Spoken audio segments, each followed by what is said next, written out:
Kesetiaan Tuhan itu tidak tergantung sama apa yang kita lakukan.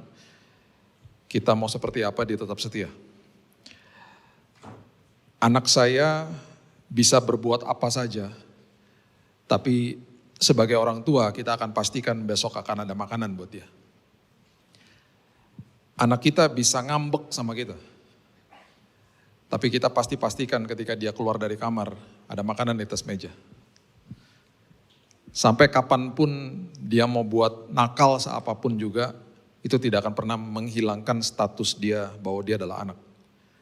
Kalau kita bisa mengerti itu sebagai orang tua, apalagi Tuhan, yang penuh dengan kasih karunia dan dia tidak bisa menyangkal dirinya. Kita sebagai orang tua punya keterbatasan. Bahkan ada orang tua yang ikut-ikutan ngambek sama anaknya.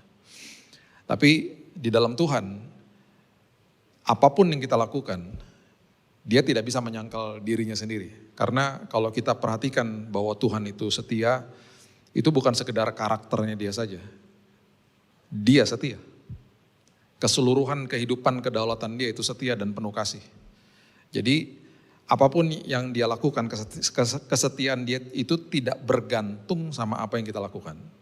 Kesetiaan dia itu dia lakukan tanpa syarat. Dan bahkan setiap kali kita mau kemana-mana, kita mau sampai kabur pun, dia selalu akan tunggu. Di dalam sebuah ruangan tempat misalnya kita mau bertemu dengan seseorang,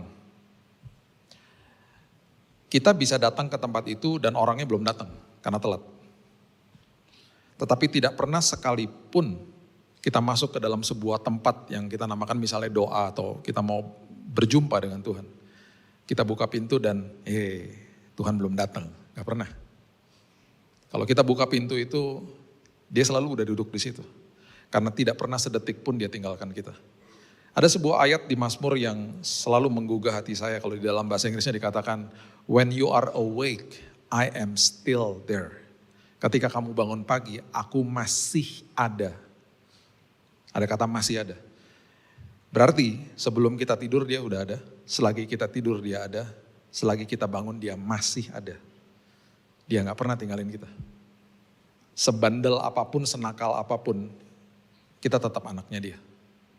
Dan makin kita mengerti itu, kita akan makin justru bisa memberikan yang terbaik sama Tuhan. Tadi pagi kita membahas tentang prinsip yang namanya tabir. Di ibadah kedua ini kita membahas prinsip bahwa selama kita hidup, semua akan berubah. Bahkan musim berubah, tubuh berubah, orang yang kita kasihi bisa berubah sama kita. Ya kan? Tubuh kita juga berubah ya. 24 tahun lalu saya masih ada rambut. Sekarang rambut saya almarhum, dipanggil Tuhan duluan. Bahkan ada ayat yang saya pernah baca, saya sampai sedih. Aku tidak akan membiarkan sehelai dari rambutmu terjatuh. Ya gimana Tuhan, ini berarti satu-satunya ayat yang tidak applicable to me. Dulu saya bisa main basket 6 jam.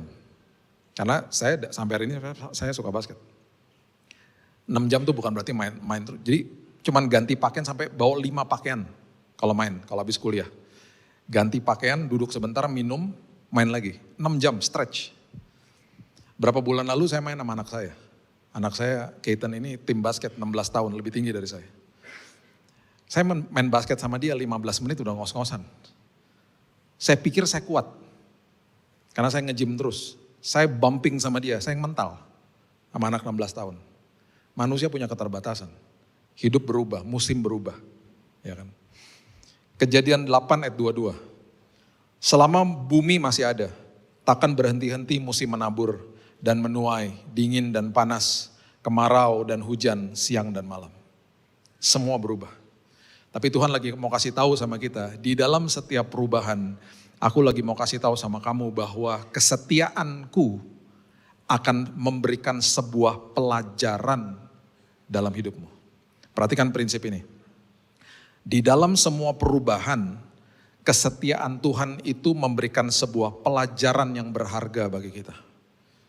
Kita bisa berubah, manusia berubah, musim berubah, kehidupan berubah, tetapi Tuhan dengan kesetiaannya lagi kasih tahu sama kita bahwa kesetiaanku justru membawa kebaikan kalau kamu mau belajar. Oke, prinsip yang pertama. Di dalam semua perubahan, di dalam semua perubahan, Tuhan adalah pakarnya untuk merangkaikan segala sesuatu dan mendatangkan kebaikan bagi kita. Itu Tuhan. Ya, itu sebabnya Roma 8 ayat 28 dimulai dengan sebuah kalimat yang sangat dahsyat, dikatakan begini, kita tahu sekarang bahwa Allah turut bekerja dalam segala sesuatu untuk mendatangkan kebaikan bagi mereka yang mengasihi Dia, yaitu bagi mereka yang terpanggil sesuai dengan rencana Allah. Tuhan adalah pakarnya, dan kalimat ini, ayat ini dimulai dengan kalimat kita tahu sekarang. Saya waktu sakit, saya waktu dirawat, anak saya Raina ini, waktu itu saya dirawat di Singapura, dia lagi SMA di situ. Dan setiap kali dia datang ke kamar saya, itu hari Jumat, Sabtu, dan Minggu. Dia bawa bangkelannya dia datang, dia belajar di kamar saya. Setiap hari Senin sampai hari Kamis, saya dalam kondisi kritis. Karena setelah pengobatan kanker itu, tubuh saya makin hancur, kemudian darah saya makin habis. Kalau di sini ada dokter pasti tahu, leukosit atau darah putih saya menginjakan titik nol udah. Berarti tubuh saya keracunan, ke tubuh saya mengidap semua bakteri yang baik pun jadi jahat gitu loh. Kejang-kejang 41 derajat sampai hampir mati. Selalu kejadiannya Senin sampai Kamis. Setiap kali dia datang hari Jumat, dia bawa tasnya dia seharian di samping saya belajar dan lain sebagainya, pakai headphone nyanyi-nyanyi. Kenapa dia bisa begitu? Karena setiap Jumat, Sabtu, dan Minggu saya dalam kondisi fit. Bisa tiba-tiba oke aja, Jumat, Sabtu, Minggu. Nanti dia pulang, setelah hari Minggu malam dia balik lagi, hari Senin saya kolaps lagi. Sampai-sampai setelah berkali-kali berminggu-minggu terjadi, saya bilang sama istri saya, si kakak suruh di sini ya tiap hari kali ya. Kalau kok tiap kali dia datang aku oke-oke aja. Nah akhirnya kita menemukan sebuah pattern. Dan saya mulai bilang sama istri saya, ini setiap kali dia datang aku oke loh. Jangan kasih tahu loh. Ketika dia gak ada di sini, nanti dia gak bisa belajar. Karena dia lagi berhadapan sama ujian akhir kelas 3 SMA. Saya pasti kasih pesan-pesan sama suster. Suster jangan kasih tahu ya. Karena dia kalau datang gembira banget, apalagi dia gembira lihat saya oke gitu loh. Karena dia tahu saya mengidap penyakit yang mematikan gitu. Satu hari di kamar saya malam-malam, dia kirim saya voice note. Dan voice note itu saya masih simpan sampai hari ini. Dia bilang ini, Dad, please don't go away. Aku mau nanti satu hari kalau aku menikah, dia yang jalanin aku sampai ke depan. Please don't go. Karena dia tahu saya divonis mati 3 bulan. Itu voice note saya pasang, saya putar buat Tuhan. Saya bilang, Tuhan kau dengar suara dia. Dengan berjalannya waktu, sampai akhirnya Bapak Ibu sudah tahu lah kesaksian saya. Saya disembuhkan Tuhan, menerima mujizat dan lain sebagainya. Di bulan Mei tahun 2019, setelah semuanya selesai, saya dapat email dari rektornya Biola University. Sekolah yang dia lamar, yang dia masukin aplikasi.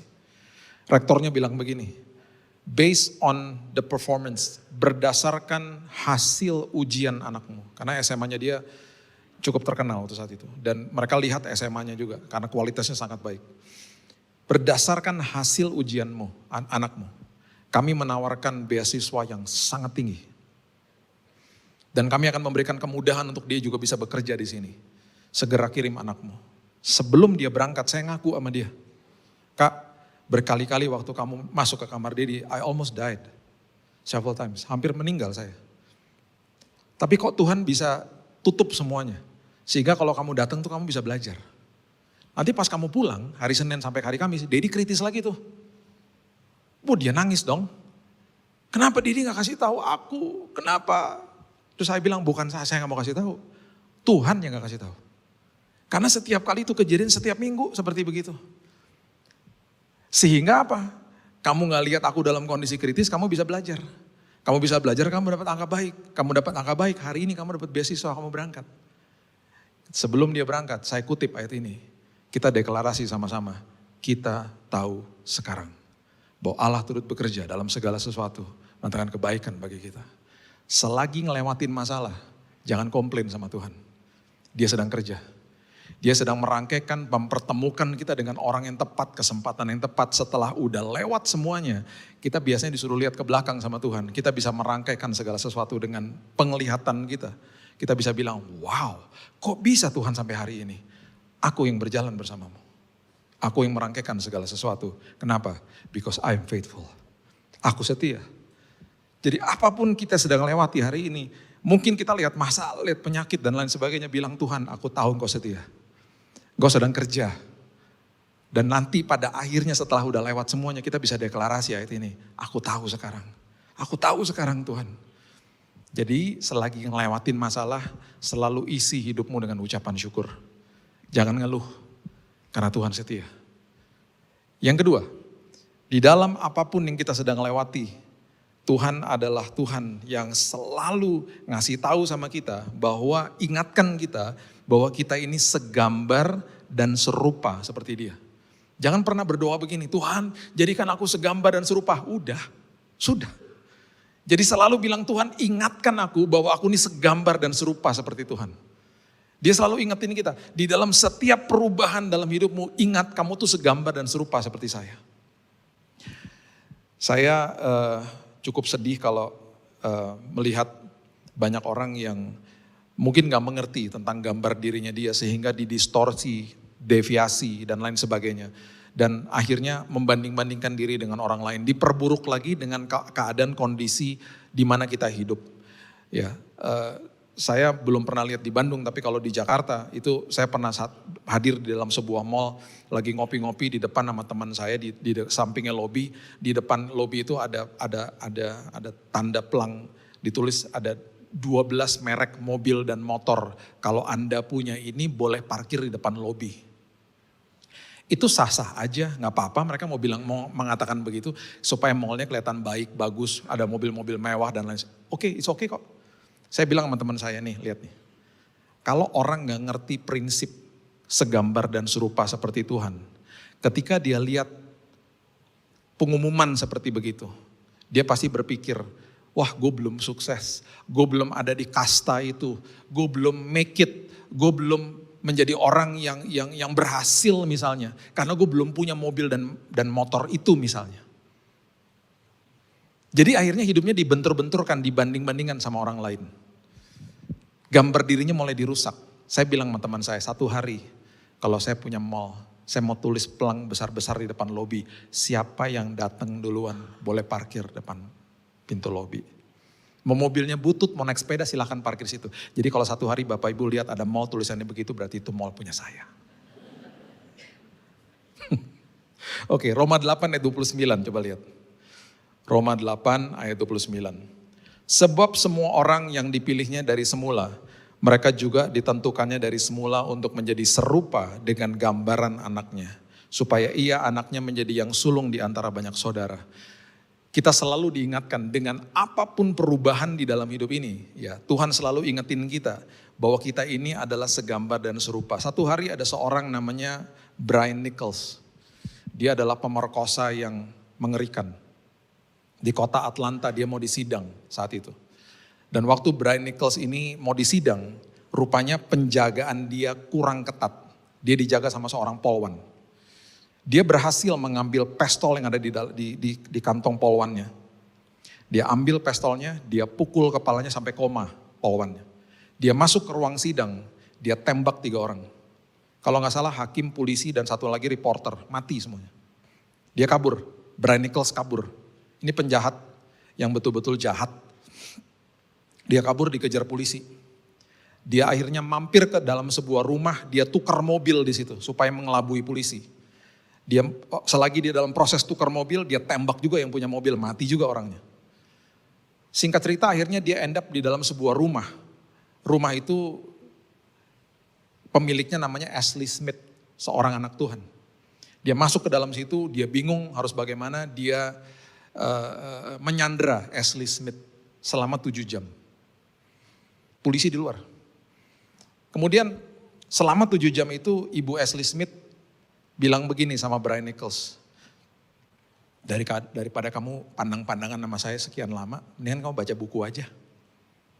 Dia dikasih buku Purpose Driven Life, karangan Rick Warren. Kita waktu bulan Desember kemarin saya ke gereja sana, ke gerejanya Rick Warren untuk ngobrol sama mereka karena kami publish bukunya dia di sini.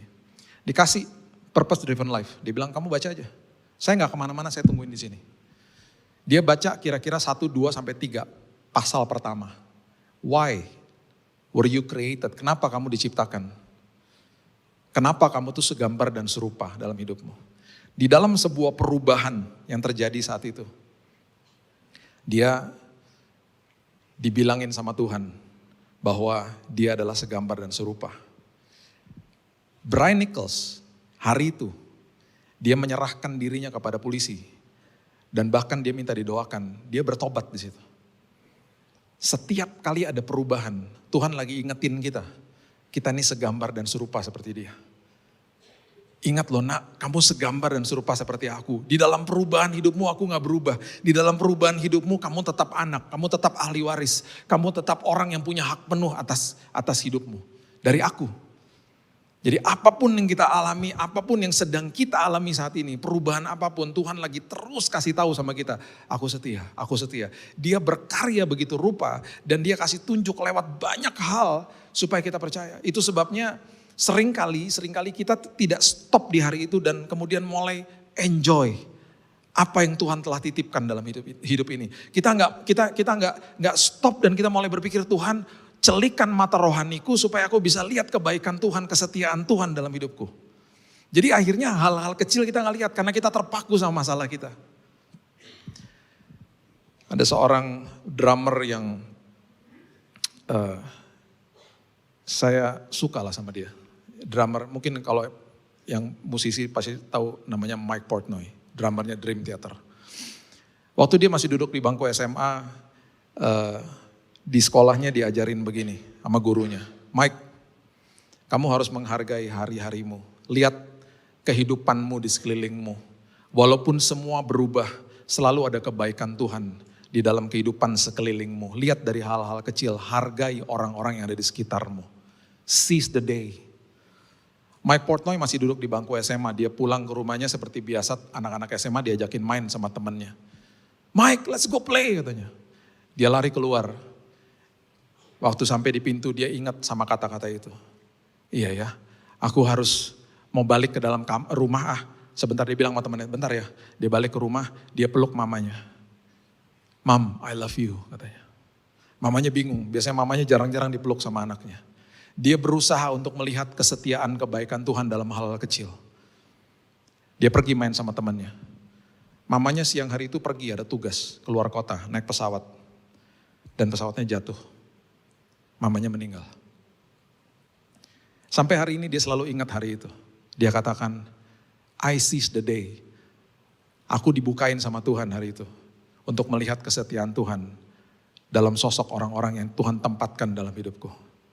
Walaupun dia sedih, tetapi dia bangga. Dan dia puas hari itu dia kembali ke rumahnya, dia sempat peluk mamanya. Tuhan lagi kasih tahu sama kita.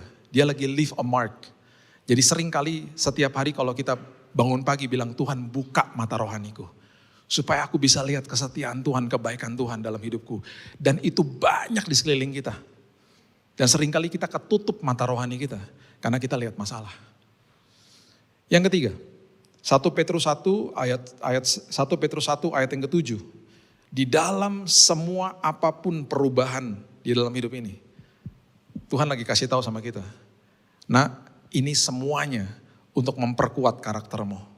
Untuk supaya kamu jadi orang-orang yang tahan uji. Makanya Paulus katakan, aku bermegah di depan kesengsaraan. Supaya aku jadi orang-orang yang belajar tekun. Karena dari ketekunan itu akan lahir sebuah buah yang luar biasa. Yaitu karakter yang tahan uji. Dan kemudian sebuah pengharapan yang tidak pernah mengecewakan.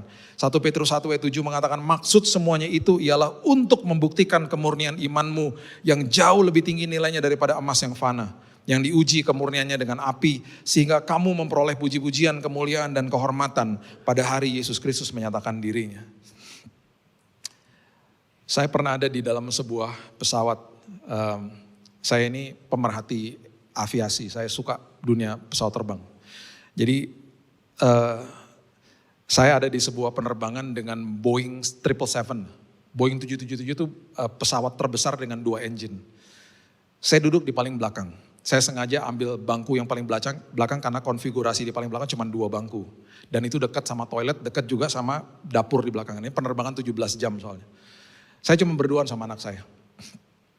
Satu malam, di malam yang sangat gelap itu, di ketinggian 12.000 kilometer di atas permukaan air laut, 38.000 kaki lah. Pesawat itu tergoncang dengan keras. Pesawat kalau kena turbulensi, kalau dia pesawat yang besar biasanya nggak berasa. Tapi kalau sampai berasa dan betul-betul sampai tergoncang itu berarti turbulensinya sangat parah.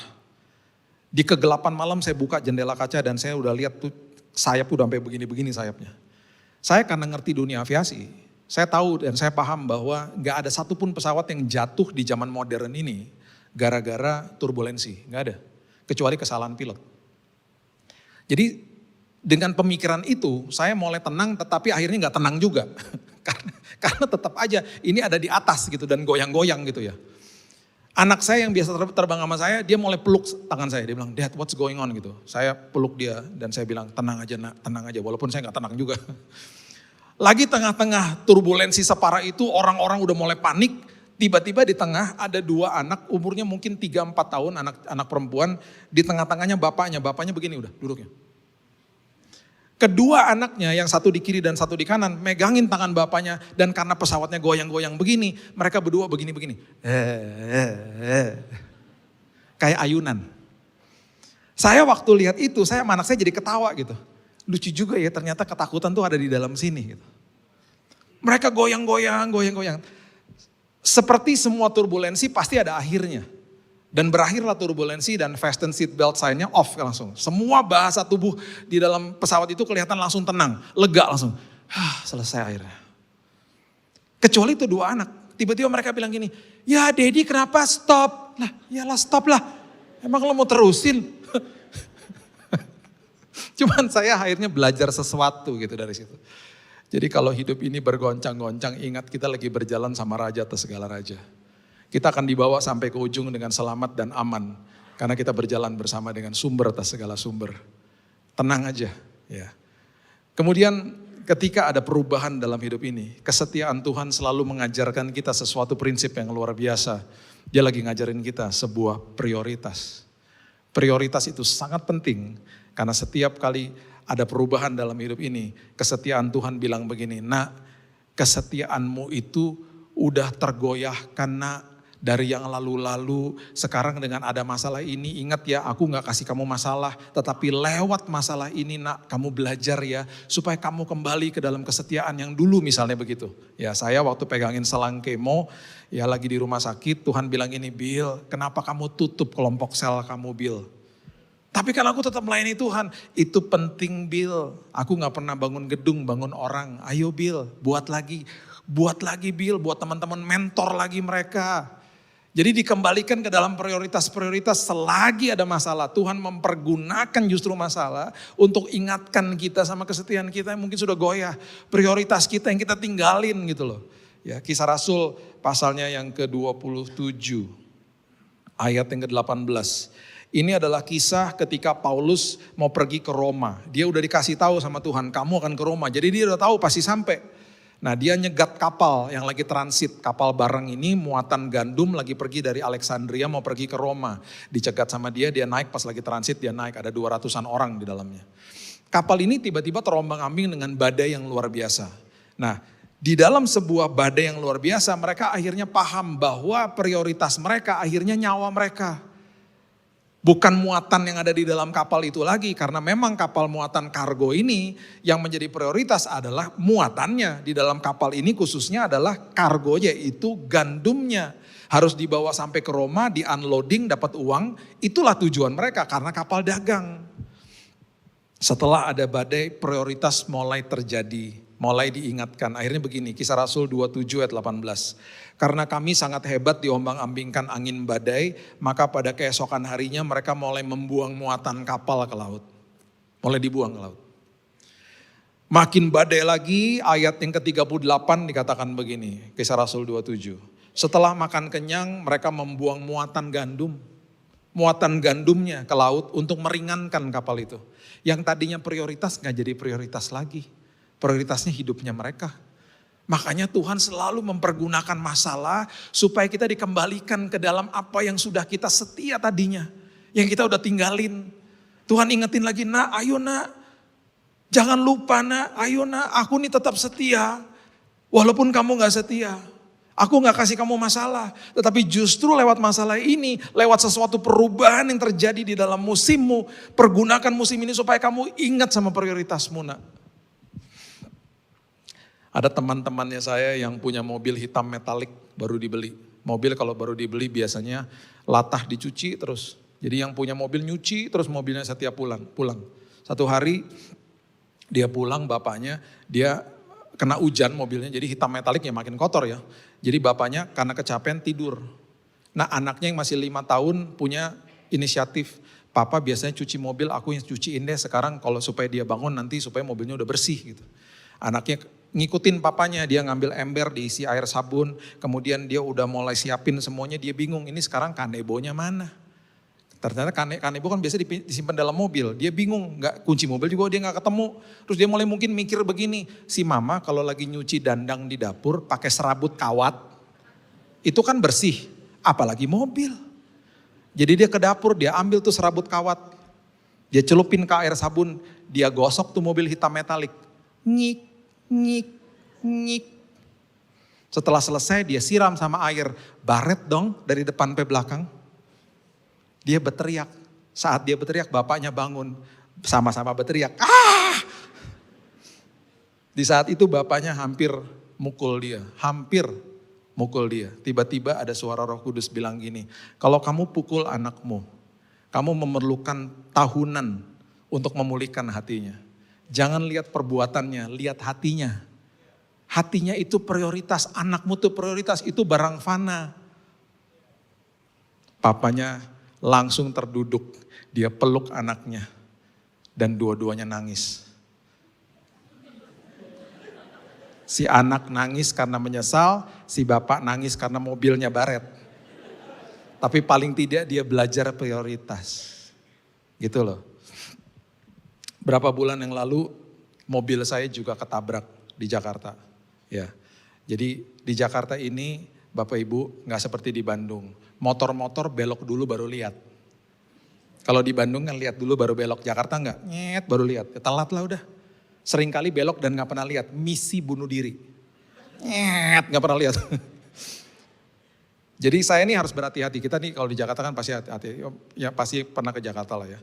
Nah, waktu saya mau ganti jalur di sebuah jalan di daerah Mampang, itu di hari Sabtu jam 2 siang saya lagi on the way pelayanan.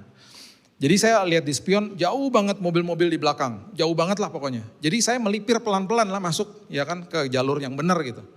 Tiba-tiba lagi belok masuk ke jalur itu, mobil saya ditabrak sama motor sekeras-kerasnya.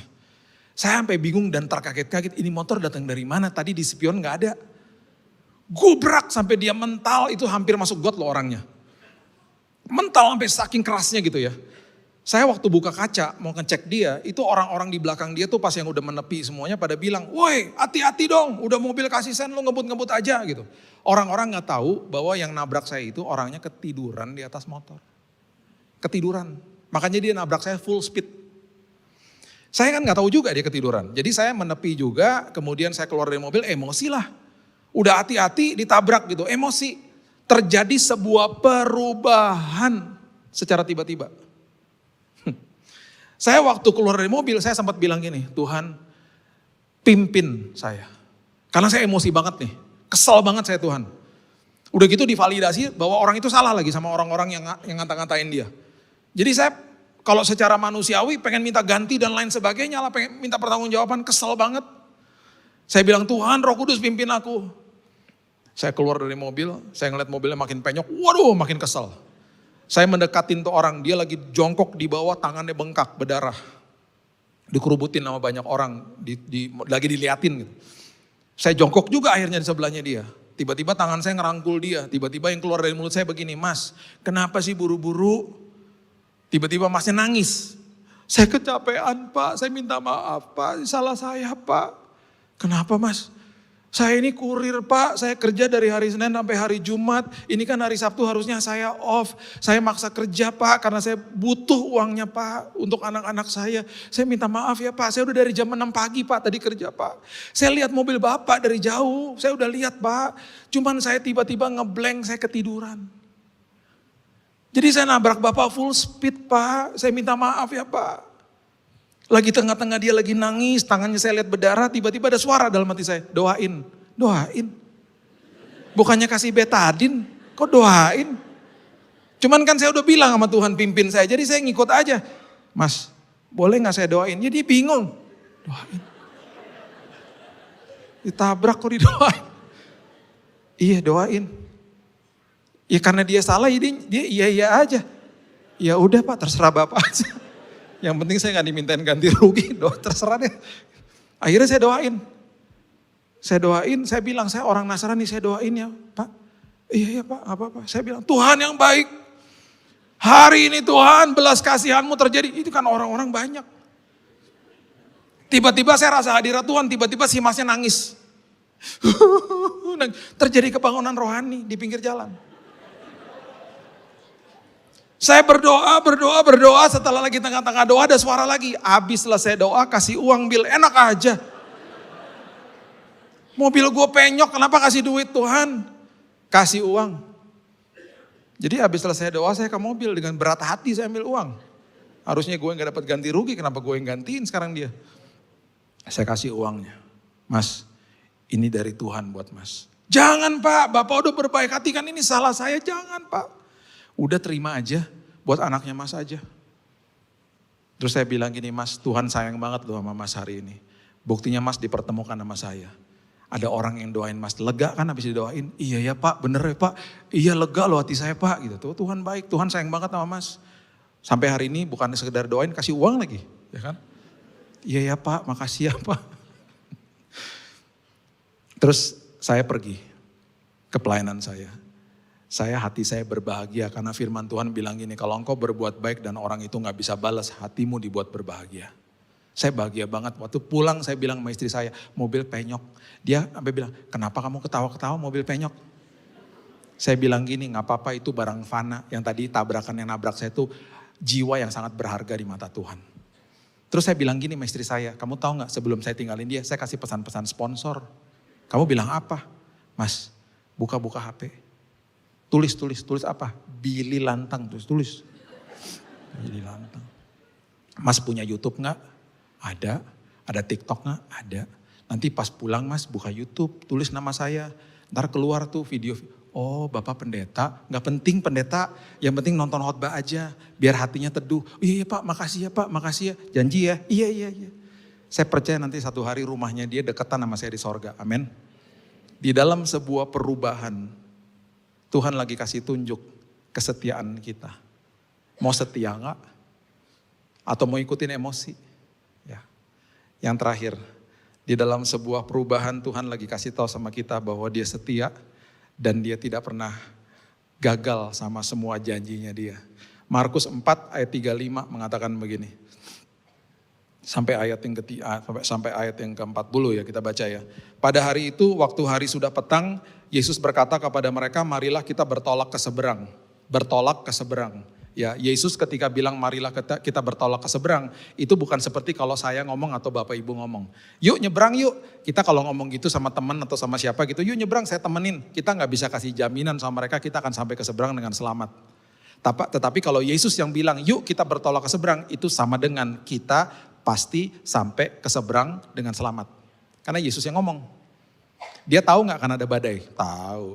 Dia tahu gak dia akan tidur? Tahu. Makanya dia berfirman dulu untuk memproteksi perjalanan mereka. Yuk mari kita bertolak ke seberang, murid-muridnya gak mudeng. Terjadi ini, mereka meninggalkan orang banyak lalu bertolak membawa Yesus beserta dengan mereka dalam perahu di mana Yesus telah duduk dan perahu-perahu lain juga menyertai dia. Banyak orang ketika ada badai akan banding-bandingin sama orang yang tertinggal gak ikutan perahu. Tahu gitu gue tinggal aja tadi, ngapain ikut perahu yang ada badai. Saya lebih baik ada di dalam perahu yang ada badai dan ada Yesus. Daripada ketinggalan gak ada badai gak ada Yesus. Lebih baik ada badai, ada Yesus, kita jadi bertumbuh. Dan udah pasti karena ada Yesus kita aman. Karena ada Yesus. Harusnya gitu. Lalu mengamuklah taufan yang sangat dahsyat dan ombak menyembur masuk ke dalam perahu sehingga perahu mulai penuh dengan air. Pada waktu itu Yesus sedang tidur di buritan di sebuah tilam. Harusnya jangan dibangunin. Harusnya jangan dibangunin, biarin aja. Pasti sampai kok ke seberang walaupun udah penuh dengan air. Ini enggak, murid-muridnya membangunkan dia dan berkata kepadanya, Guru kok tidak peduli kalau kita binasa, sama seperti teriakan banyak orang Kristen. Tuhan kok gak dengar doaku? Akhirnya dengan kasih karunia Yesus bangun menghardik angin itu, berkata kepada danau itu, diam, tenanglah, angin reda, danau menjadi teduh. Perhatikan ayat terakhir ini, ayat 40. Lalu Yesus berkata kepada mereka, makasih ya udah bangunin aku, hampir lo kita mati bareng. Dia ngomong gitu. Makasih ya, aduh aku sampai deg-degan loh. Aduh aku gak tahu loh akan ada badai kayak begini. Aduh thank you banget ya udah dibangunin. Dia ngomong gitu, enggak. Dia maha tahu kok, dia maha kuasa kok. Makanya kalimatnya keluarnya begini. Mengapa kamu begitu takut? Terus kalimat yang kedua nempeleng banget. Mengapa kamu tidak percaya? Karena aku udah bilang dari awal. Makanya kalau yang naik perahu ini jemaat CLCC pasti beda ayatnya. Karena semua pasti gak akan bangunin Yesus, amin. Beda kan? Di pertama, bagian pertama masih sama tuh. Ombak menyembur masuk masih sama. Nah waktu Yesus tidur di buritan di sebuah tilam, di kapal, ya kan? Itu masih sama. Di ayat kalimat berikutnya mulai beda. Jemaat CLCC bergandengan tangan dan berteriak, jangan bangunkan Yesus, pasti gitu. Saya udah tahu. Karena muka setia semua. Ada satu jemaat yang berteriak, bangunin dong, mati kita. Kenapa dia berteriak? Karena dia cuma datang ibadah Paskah sama Natal doang. Imannya goyah. Semua teriak, jangan, makanya tertanam di Komsel dong gitu. Semuanya bilang biarin aja, jangan bangunin. Dan akhirnya kapal itu sampai ke seberang dengan selamat. Walaupun penuh dengan air, di situ Yesus baru bangun. Kemudian dia katakan begini, wahai jemaat CLCC, besar imanmu, luar biasa engkau, dahsyat engkau. Karena di dalam sebuah badai seperti ini engkau mengerti betapa hebat kuasaku, betapa hebat kesetiaanku, karena aku tidak berubah. Itu sebabnya di dalam apapun yang kita sedang lewati, kita akan dibawa sama Tuhan sampai ke seberang dengan selamat. Dibawa sama Tuhan dengan aman. Karena kita berjalan bersama Tuhan yang penuh dengan kesetiaan. Berikan tepuk tangan kita untuk Tuhan kita yang luar biasa.